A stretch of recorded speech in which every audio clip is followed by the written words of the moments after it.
Okay, welcome back to the second hour of Dr. J Radio Live. I'm your host, Dr. J, broadcasting from the City of Angels. As you know, if you caught the show late, we are internationally syndicated, starting with our home base in the United States, late night in the Midlands, as well as their terrestrial affiliates, and in the United Kingdom, Deprogram Radio Network, as well as their terrestrial affiliates. So, of course, we have listeners not just in the UK, US, and Canada. They also go to the EU. There are listeners in Australia and even South Korea. So this definitely is a global show. Now, this first, we just talked, in case you got on late, we did just finish speaking with former CIA interrogator Dr. James Mitchell. We heard some fascinating stuff about what the agency did in the years of 2002 through 2009 with the enhanced interrogation techniques. Now we're switching conversations to another important guest who I have to say, speaking to off air, is a very, very down-to-earth person, and I'm honored to have him on the show. He is the younger brother for General Michael Flynn and is the official spokesperson for the Michael Flynn Defense Fund. And that happens to be the one and only Mr. Joseph Flynn, who's got an amazing resume that I've read in his bio. So, Mr. Flynn, welcome to the show. Dr. J, thank you for having me. I'm just about an hour south of you here in Orange County. Yeah. I remember we were talking about the fact that we have the area code, so we're both, relatively in the backyard when we're talking about this entire globe. Now, right. Robert Mueller has come up a lot in the last few months on this show, whether it been when Stone was on or Corsi was on or other people. He's just a very dirty guy. What he did to Manafort, I've always said that if anybody has 15, 20, 30 million, you would sort of expect them to have offshore accounts. If one of the things that he was put Manafort behind bars was having money that he didn't report, I doubt Robert Mueller himself does not have offshore accounts. Just one of the many reasons he's a very dirty guy. Without, I don't want to cause any problems of what's about to happen coming up on the 18th, but can you tell us what Mueller did to your family? Well, I want to be like I said, I kind of want to be a little bit careful there, given the sensitivity of where things are at the moment, and making any specific comments about Robert Mueller's personality or his history, because I'm not really qualified for that. But I will tell you that the situation that the family is in, certainly the situation that General Flynn has found himself in, it was unexpected and unprecedented after. After 33 years serving the country and, 10 of those years serving overseas fighting the enemy, I think a lot of what has happened since President Trump was elected, and even before he was elected, is that, there are a lot of questions around the politicization of the intelligence community during the Obama administration, and what led to, essentially spying on an opposition political campaign where the Obama administration was pretty much actively doing that. And I think to a certain extent, General Flynn was caught up in that, not only caught up in that, but certainly targeted because of his vocal opposition to Obama's foreign policies, both when he was in uniform as well as certainly when he got out of uniform. And I'm not sure that made him a lot of friends in the community. And I think that certainly it made him a target of that, and some, to a certain extent, we're suffering from that at the moment. I think a lot of what you're seeing is people getting investigated because they were supporters of Donald Trump. And so what happens is when a special counsel gets created, then they sort of go after every little thing anyone's ever done, and start looking for indictments and squeezing people down, draining them financially and emotionally and spiritually, and and people sort of get to the point where they can't take it anymore. And the special counsel's purview is not real clear. Is he checking for Russian collusion or anything on anybody who is related to Trump? And so we got sort of caught up in that, and here we are. That's about all I can say without going too far. No, no, and again, like that's what we did say a few times Yeah. leading up is I don't want to cause any problems, but please do Yeah. relate to your brother that Yeah. I want to thank him for his service, and Yeah. I do pray for your family because Thank you. this is just an up situation Yeah. for your family, for someone who's done so much for this country. He's a Yeah. revered as an amazing general. The people that have served underneath him say amazing things. And I believe it goes back to what you just said.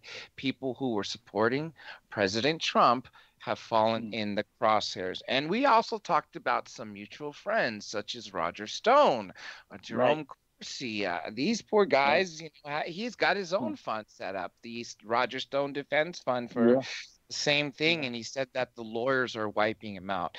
Anyhow, Mm. let's shift the conversation. Well, before the end of the show, I do want you to plug again in the defense Sure. fund since it's I a will. amazing thing. Let's talk about what else is going on in the Oval and, of course, of other. Get your opinion on some world news. Yeah. Sure. Now in Tijuana with this Mm. caravan that's coming up, the Mexicans are the government is Yeah. actually having a 6 month backlog. There seems to be a lot of violence erupting from the Mexicans in Tijuana and other ports of entry versus the people in the caravan. And Mm. again, with the United States taking that hard stance that they're not going to let them in, what do you see? Just this is pure speculation. What do you see happening aside from what I think is going to happen, which is just more violence south of the border?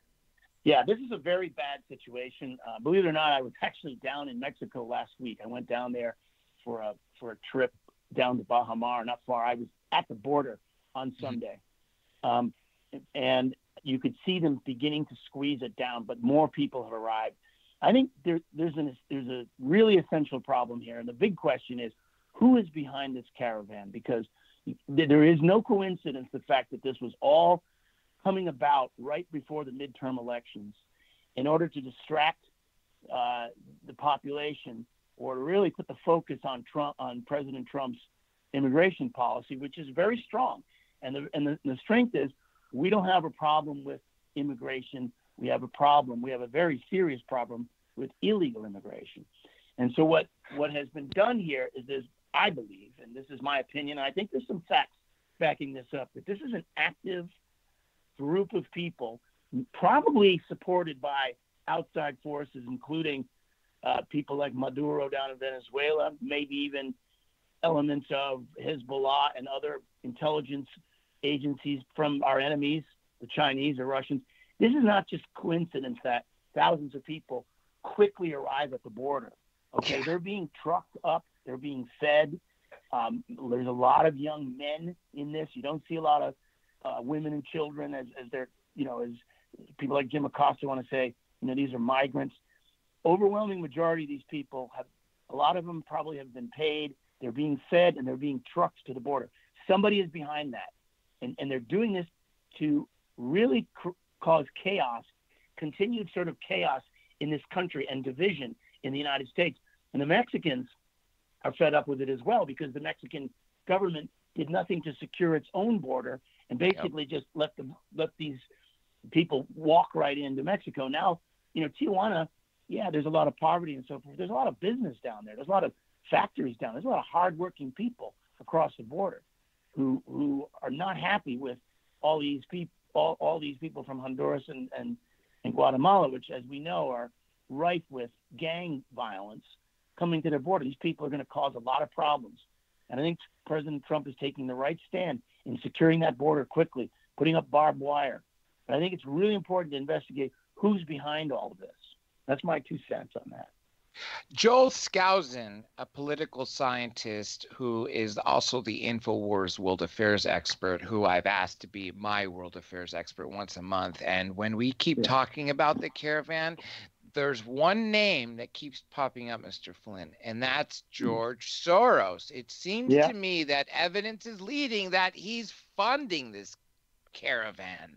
Have you seen that or heard about that? I mean, Soros funds, we know this is public record, so this isn't conspiracy, But Soros funds a number of very left-leaning, you can call them globalist, whatever, organizations that get involved, and not only in the United States, but outside the United States, that get involved in this sort of, I want to say, political activity that's, tends to be left-wing. I wouldn't be surprised at all if elements of those organizations, open border organizations and others, are involved in organizing this caravan. This caravan of people is not random poor people who just decided to leave their villages one day because they're fed up. This is an organized effort by left-wing groups, certainly behind this. I'm sure there are a number of people in the caravan that would like to live a better life in the United States, looking for work, maybe suffering from violence in their own country. But make no mistake that there are elements, maybe Soros-funded elements behind this. And I think that's going to come to light here as this situation gets worse and worse, and these people are all at the border trying to get in. Speaking of the division of the country, and again, the Dems, I don't like to use the word Democrats anymore because there seems to be less democracy and more socialism. As a matter of fact, I was mentioning this to Governor Dukakis, where I had to suck up my Trumpism, because I'm outspoken conservative when it comes to that. And when I asked him what he thinks about the DSA, Democratic Socialists of America, he gave an answer that was, I have to say, is a little funny, and let me tell you why. He says, I don't understand why they're using the word socialist. Socialist would imply that the government is in control of these things. What's wrong with Medicare for all? I'm 80, I believe he said 85 or something like that, 86. Yeah. I require Medicare to get it. Well, hold on a second, Governor. If you just said that socialist implies government control and these people in the DSA should not be using the word socialism because there is no government control of Medicare for all or these jobs for all, well then, isn't that exactly what Medicare for all is? A government-run program, hence socialist? Yeah, I mean, I was a Democrat. I grew up a Democrat. I was a Democrat for about half of my adult life, and my family were Democrats. My brother Michael, General Flynn, was a Democrat, and that's public record as well. My mother was very involved in the Democratic Party in the state where we grew up, which was Rhode Island. We basically grew up in a big Irish Catholic family in the Northeast, and John F. Kennedy was our guiding light. We were Kennedy Democrats. The Democratic Party took a very, very sharp turn to the left around the end of Bill Clinton's last term, and really started to embrace very left-wing ideologies. And I think that was and I think that was very manifest in some of the people that surrounded the election of Barack Obama. Now they've only become emboldened over the years, and now they're openly using terms like all of a sudden democratic socialists. So they're going away from a Democratic Party, a Republican Party. Okay, you're going to have, center right, center left, a little bit of a left wing, a little bit of a hard right wing. Now we've come to become extremely polarized, and I believe that polarization is being led now primarily by this really hard, progressive left wing group of people like De Blasio in New York, even people like Elizabeth Warren in Massachusetts, out here in California, Gavin Newsom. These people are really trying to fundamentally shift not only the Democratic Party, because they've already succeeded in that, and it's going to be interesting in the 2020 primary who kind of rises to the top there, because I think there's a lot of infighting going on to a certain extent, and I think the left wing is really winning. But they're trying to shift the country fundamentally towards a European type of kind of social democracy, where the government owns parts of companies, where they want to force labor unions to be on the boards of corporations. They want to see, De Blasio was mentioning in an article I think today or yesterday, talking about he wishes that the city of New York, or the state or the government owned all the private land in the city of New York. I mean, these are kind of concepts that our parents fought against, right, for 50 years against both the fascists and the communists. And now they're coming back as if they make any sense or have any relevance in a society, in a successful pluralistic society, which we know from history that is absolutely not true. We know the Soviet Union failed for that reason, because the government running things makes situations much worse. Yep. We know that when the government controls anything in a broad sense, that it's going to collapse, and we're seeing that still in Venezuela. We're seeing it in China to a certain extent, and the democratic socialists are embracing this. It's something I never thought I was going to see in my lifetime. Neither did I. The Democratic Party is not what me and you grew up with. Like, since Bill Clinton, it has gone so far left. It actually scary at this point. Now, one thing that Governor Dukakis did say emphatically, that in 2020 we will see a Dem. I hesitate to use the word Democratic, a Dem president.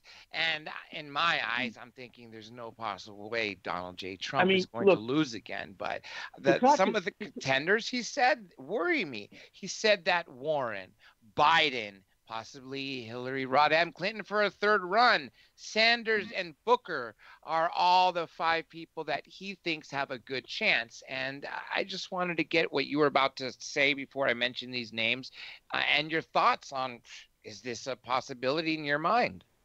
Yeah, with all due respect to Governor Dukakis, I would consider him, number one, very partisan. Right, he's extremely partisan, always has been, and he was on the, even back in the 80s, he was on the left. One of the reasons why he didn't do too well in the election is that he was pretty far to the left, even for a Democrat back then. So coming from him, that doesn't surprise me. I don't think the Democrats have a very strong stable of electable candidates at the national level, and I say that if President Trump continues to have the economic success that he's having, and continues to demonstrate that he can keep the base, and now that the House is going to be in Democratic hands, you may see President Trump cut some deals with them on certain things like prison reform, and even some of the tariffs and so forth that are kind of pro working class.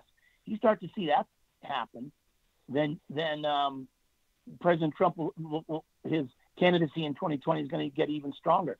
I think actually one of the best things that could possibly happen, and a lot of people on the right were very concerned about this, was that actually Trump does lose the House, because if all the Democrats are going to do are shoot a subpoena cannon and continue to resist and oppose everything the president brings forth, it's only going to make them look worse and worse.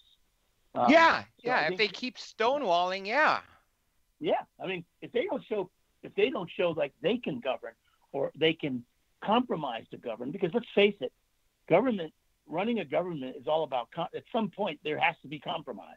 Yep. We have a 50-50 split in this country. We got to figure out what's best for the nation, and I think I like President Trump's America First policies. We got to think about what's best for the nation, but we got to do tactical stuff too on certain reform, and we got to work together to do that. And the Democrats aren't willing to work now that the people have elected them to the House. If they're not willing to work with the president and the Senate on that, then it's only going to expose them even more for the kind of power hungry, position that they seem to have been have embraced. So it'll be interesting to see what happens going forward. But I personally don't think they have anybody that's going to come close to the president, barring anything terribly wrong going. I think if the president keeps up the fight, I think he takes the White House again in 2020. I definitely I think that, and I cannot say I'm even worried that wouldn't happen, because he's kept a lot more promises than other people, and the fact that he was a billionaire going into it, I don't see him cutting deals so afterwards that he can try to get a few more million here or speaking at big banks. What for? What does he need to? I mean, he's already going to be the oldest president, beating Reagan after 8 Yeah. years, assuming he wins, which I believe. Now, going to what you just said, I got to tell you, Mr. Flynn, I was shocked as heck when I saw after the elections to see that we lost the lower house. And Yeah. again, this goes to what I was just worrying about, that we are going to have 2 years of stonewalling, which would make them look bad. If they can't work, with these, if they can't work with the other side of the aisle, then like you said, they're only going to portray to every American that you guys are not the right people to be in Well, the you're executive branch. absolutely, you're not electable, and you're not trustworthy.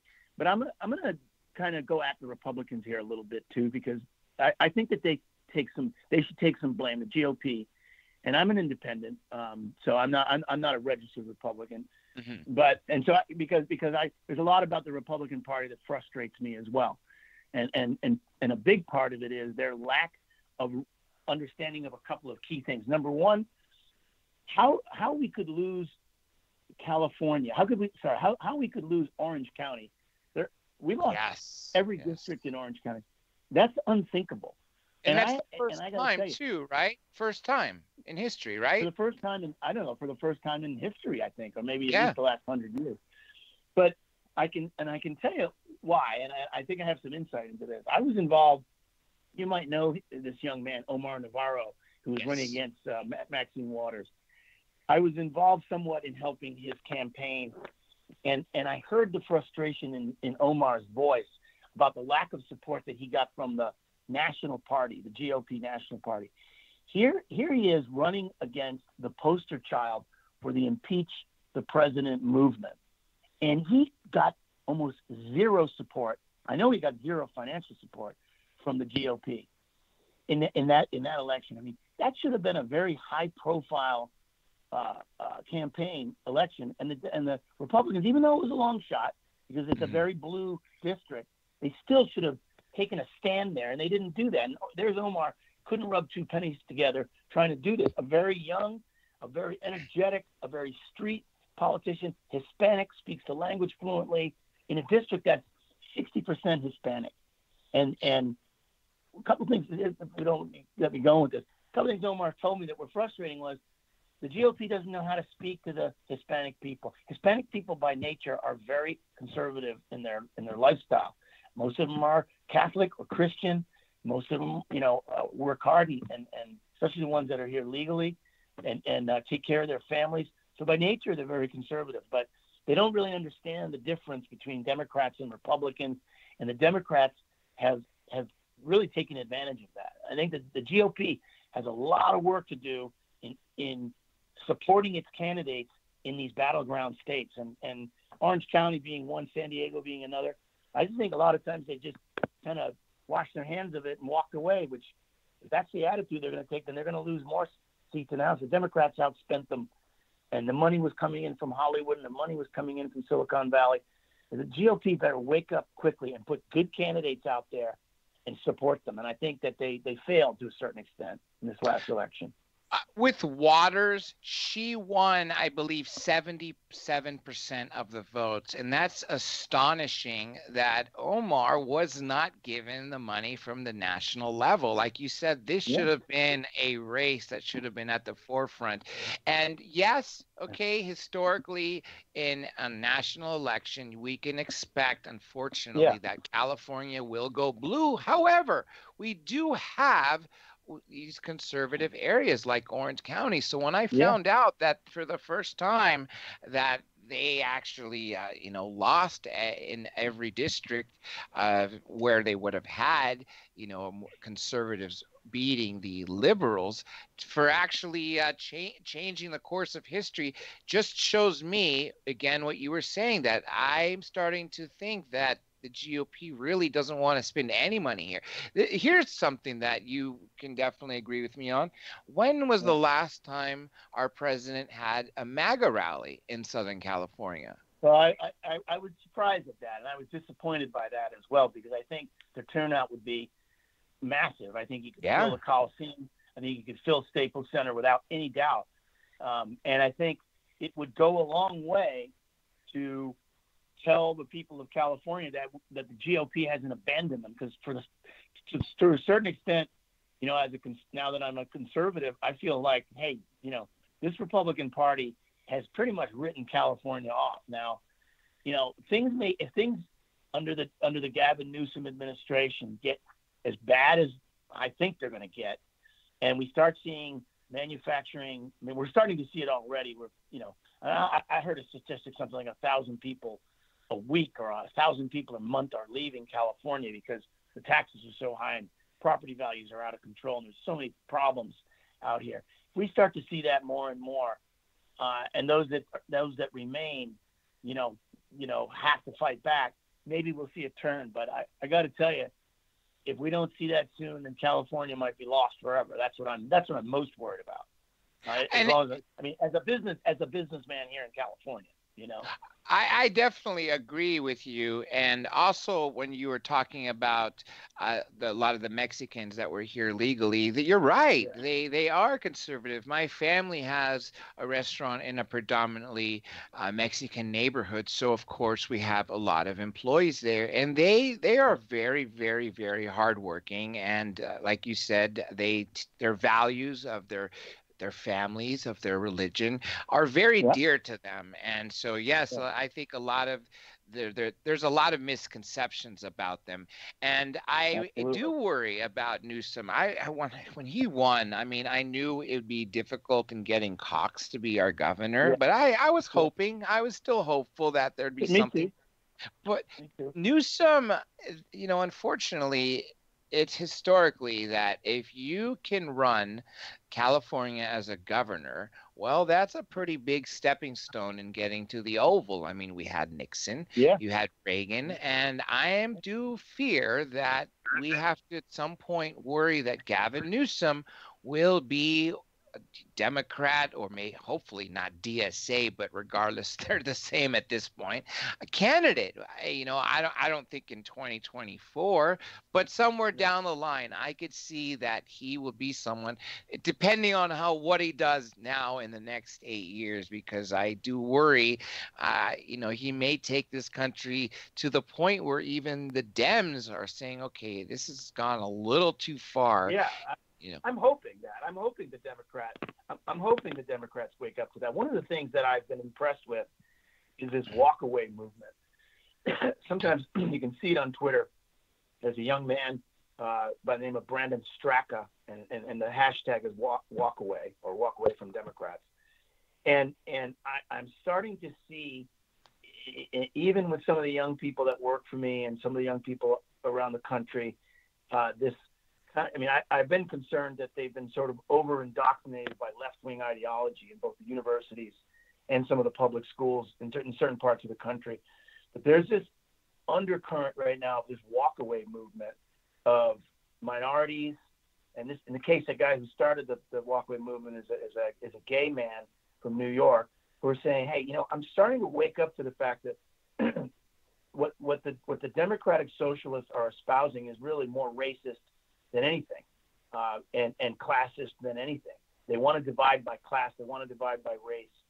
And if we start to see minorities feel the success, the financial success that they're experiencing under the Trump administration, both African Americans and Hispanic, and really waking up to the fact that, people like Candace Owens say, coming off the plantation, where basically the Democrats have been taking advantage of them and taking them for granted for decades now, for a couple of generations, and they really haven't gotten anything out of that.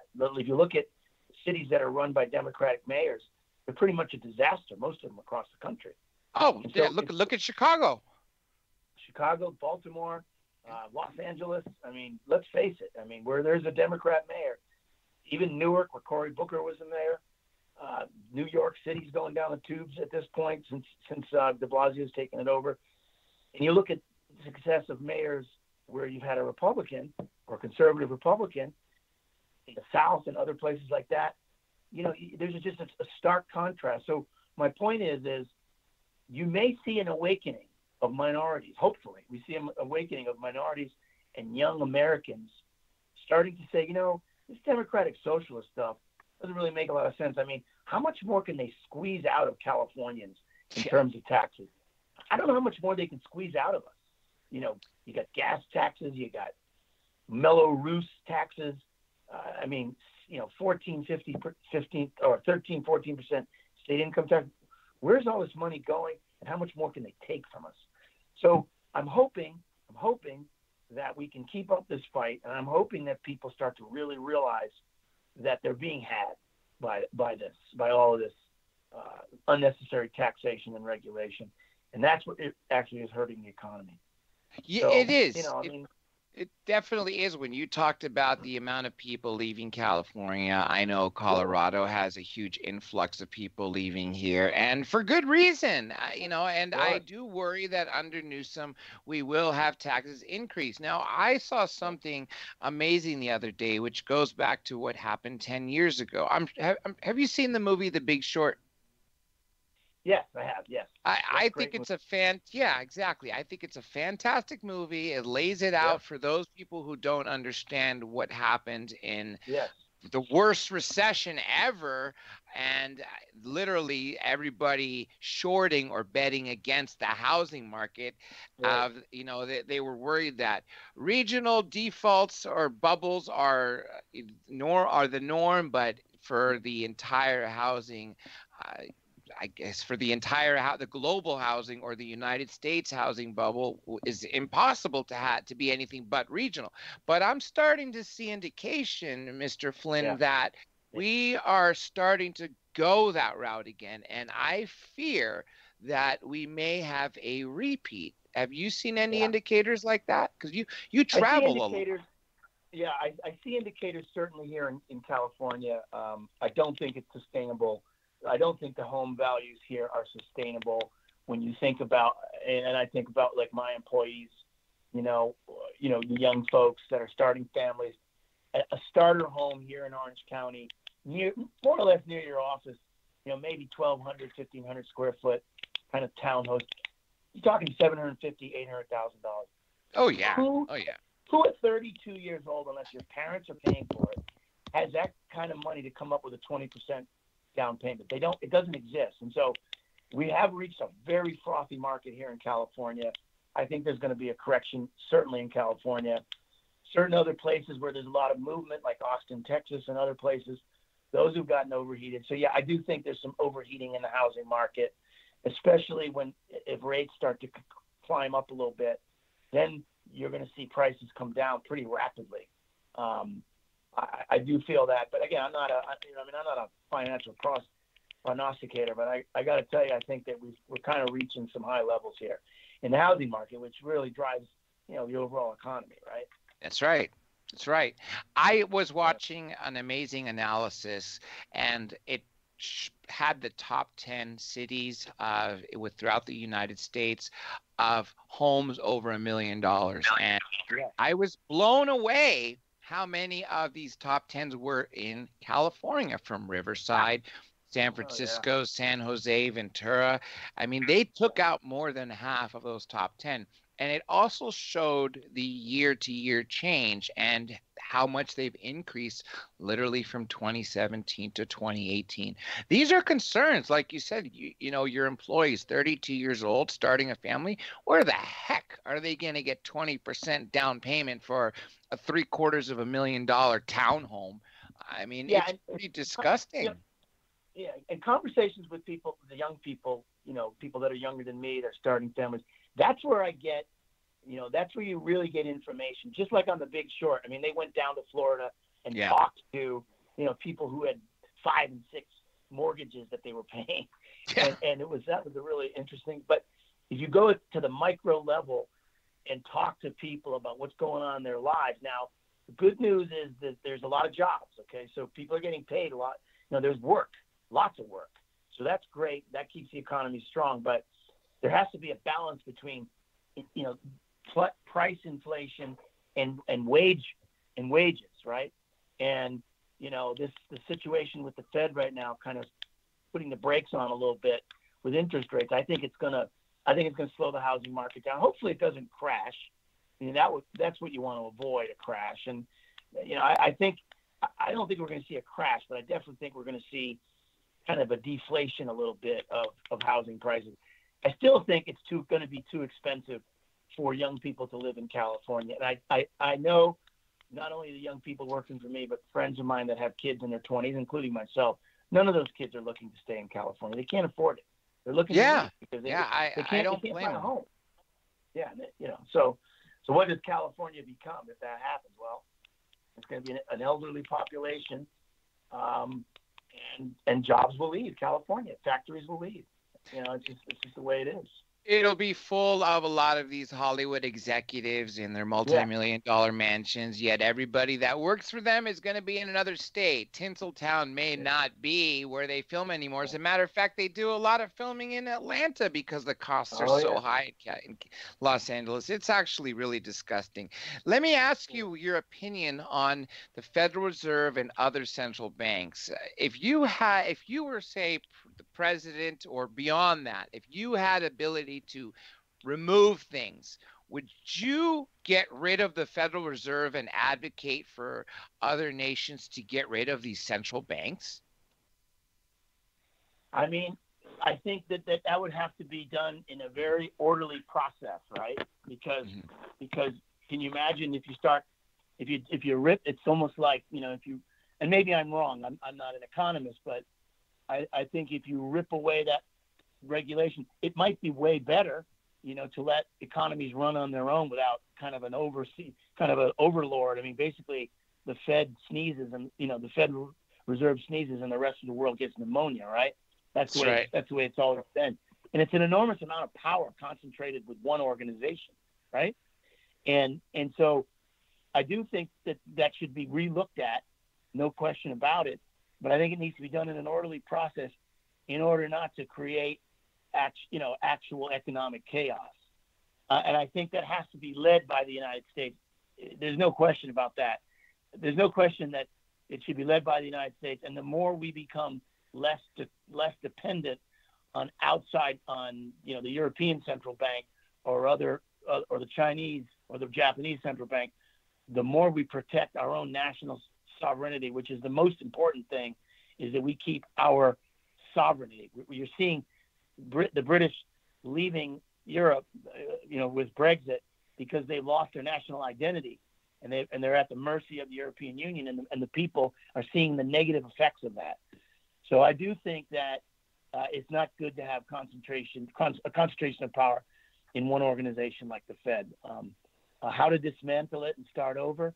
That's going to be a tricky question. Exactly. That is the $1 million question or $1 billion question at this point. Mr. Flynn, we have under 10 minutes until we're off air. So let me get a couple things from you, because I want to spend the last 5 minutes, talking about the defense fund, because it's so important. Now, I'm going to ask just pure comments about some global issues of some news that I was able to find from Mr. Skousen's World Affairs Brief. The CIA has officially acknowledged that the journalist Khashoggi that was killed in the Saudi Arabia consulate in Turkey was ordered by the Crown Prince MBS. What's your take on that? Because when this first happened, I thought, well, that's sort of a given. You know what I mean?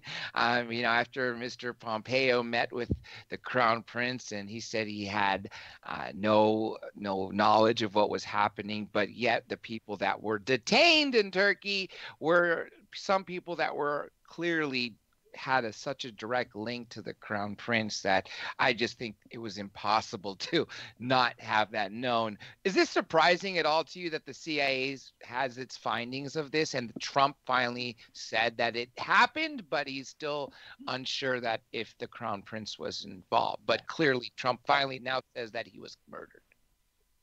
Okay, so he definitely was murdered. Okay, and probably the Crown Prince and the Saudi intelligence agencies were behind it. Now, I think it's important, though. There's a lot more to this story, and I read a very interesting article written today. It might have been in, I don't remember what it was in. It was an Australian newspaper written by Alexander Downer, the former foreign minister of Australia.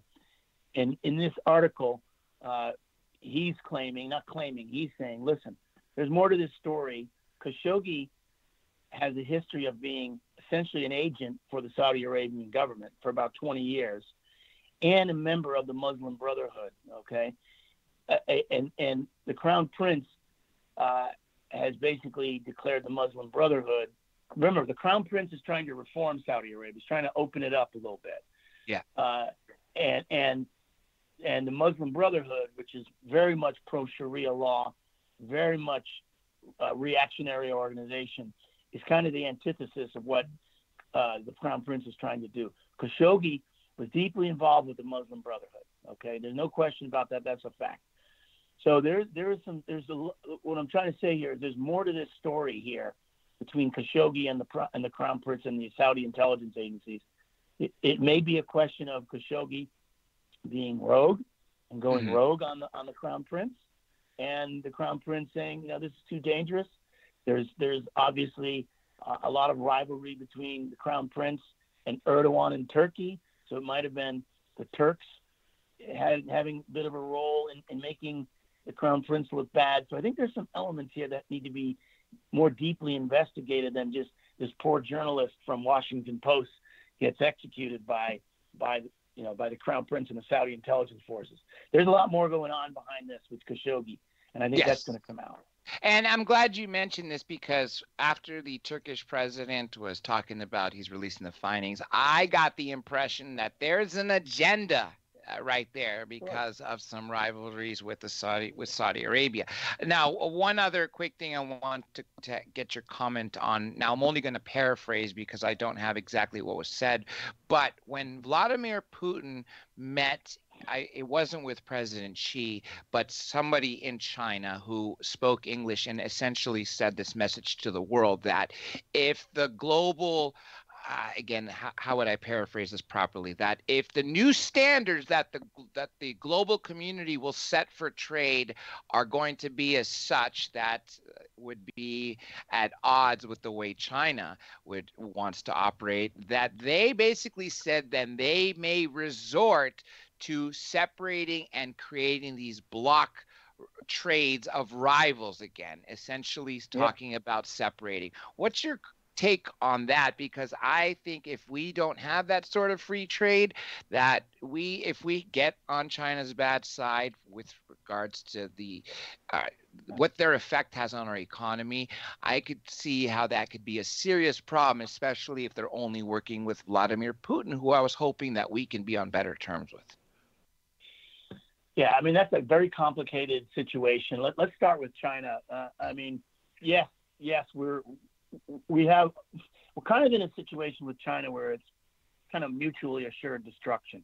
We are their biggest market for all of their products, no question about it. So if we stop buying their products, and we have to a certain extent, and we rely more on ourselves, that's going to really hurt the Chinese economy. You hurt the Chinese economy, and you may see civil unrest in China, which they're doing, which President Xi is doing a very good job keeping a very tight clamp on China. I think Chinese internal freedoms have been curtailed under President Xi.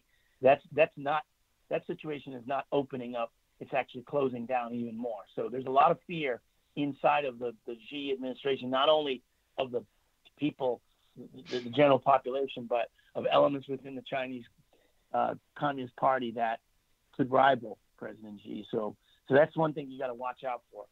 But the Chinese he's amassed an enormous amount of power. He's made himself president for life. Let's not forget about that.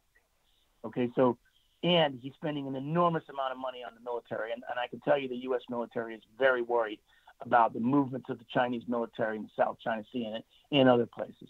So that's one thing. The Russians, on the other hand, and I think this is, part of the problem with our foreign policy is that, it's never a good thing to isolate the Russians. Now, the Russians don't have the economic power that they used to have, and certainly they don't have the economic power that the Chinese or the United States have, but they have an enormous amount of military power and are the second largest nuclear power in the world. Engagement with the Russians is absolutely essential. There's no downside to continued engagement with Russians. It has to be productive engagement, and we've got to be careful with them because they can't be trusted. We know that. but isolating the Russians and letting that relationship play into the hands of the Chinese. And if we saw a Russo-Sino kind of partnership, that would be extremely dangerous for the United States and certainly for the world. So engaging the Russians is important. Engaging the Russians also as it relates to the Middle East is important. I mean, the Democrats love to talk about Trump and Russia collusion and all this nonsense. But it was, if I remember correctly, it was the Democrats, it was under the Obama administration, that allowed the Russians to waltz into Syria and be in control, quote unquote, of the, of taking the chemical weapons away from Assad. So that was and it was Obama that allowed the Russians to waltz into the Crimea. Trump had nothing to do with that. So now all of a sudden you got the Russians engaged with the Iranians, who are essentially trying to take over the Middle East, and you got the and if we continue to isolate the Russians in Asia, we let them play into the hands of the Chinese. We've got a lot of significant challenges, and it's a big concern. It's absolutely a big concern. So it's gonna have to take very active diplomacy, and I think you got good people like Mike Pompeo, and even John Bolton, leading this effort. But I think people are naive because they only listen to what the mainstream media says. The mainstream media wants to say Trump is in the back pocket of the Russians. Yeah. I don't know if I can swear on this station, but that's a lot of BS. No, and you're absolutely right, and that is something that actually worries the heck out of me, and we do have to pay attention to Russia. Now, Mr. Flynn, I want to thank you so much for doing this. We will definitely do this again, and since we are coming up to a little over a minute, let's talk about the Defense Fund real quick and how people can, help. Yes. Okay. So the website is MikeFlynnDefenseFund.org, all in one word. MikeFlynnDefenseFund.org. We have been enormously blessed by thousands of patriotic Americans sending $5, $10, $25 a pop. Mike spends a lot of his time now actually sending thank you letters to people, because not only are we getting support from average Americans, veterans, farmers, hardworking people. We're getting a lot of letters of support given what he's been through and what he's done to serve the country. So anything your listeners can do to help us would be great. The legal bills continue to mount, and I don't think they're going to end even after sentencing. There'll be legal bills. And so, we've just been very blessed and very honored and grateful to any of the support that we've gotten from the MikeFlynnDefenseFund.org. And again, please convey, that he is in our prayers. Your entire family's in our prayers. And especially, I want to thank him for his service. And after the sentencing, I would definitely like to talk to you about that again. Real quick, folks, because we are out of time, let me just throw in some stuff. Remember, everything about this show that you need to know is the name of it, Dr. J Radio Live. That is DRJ Radio Live. For instance, the website, drjradiolive.com. Every single social media account, minds.com. If you haven't opened an account there, do it, because it pays you in Ethereum-based cryptocurrency. Patreon, Facebook, Instagram, Twitter, Flickr, Tumblr, YouTube, Pinterest, and more, all at DRJ Radio Live. I also want to thank Pam Brettenberg, UnitedTruthSeekers.com. That's her website, as well as Adam, who is an editor and one of the volunteers on this show. I do want to thank Katie and Daryl Neely, station managers and audio engineers for this show from Late Night in the Midlands, as well as JC from Deprogram Radio Network in the United Kingdom. With that being said, folks, we are out of time, so I just want to thank my guest one more time, Mr. Joseph Flynn. Thank you. Please hang by real quick for we can talk after air. And everybody, you have a good night, and we'll be joining you again, same time, same place. Thanks again.